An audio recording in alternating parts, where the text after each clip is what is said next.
काळ कधी कुणाला कुठे गाठेल हे सांगता येत नाही। मध्य प्रदेशामधील जबलपूर जिल्ह्यात एक धार्मिक कार्यक्रमात बळी देण्यासाठी बोकड घेऊन निघालेली एक कार कोरड्या नदीमध्ये कोसळली। या अपघातात 4 जणांचा मृत्यू झाला तर 2 गंभीर जखमी झाले आहे।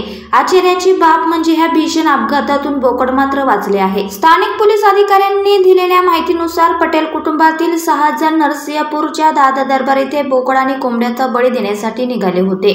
बोकड आणि कोंबड्यांचा भोग दाखवून घरी पटेल कुटुंब चिकन मटणावर ताव मारणार होते। मात्र चरगावा जबलपूर मार्गावर सायंकाळी 3 ते 4 च्या सुमारास कार पुलाचे कथडे तोडून कोरड्या नदीमध्ये कोसळली।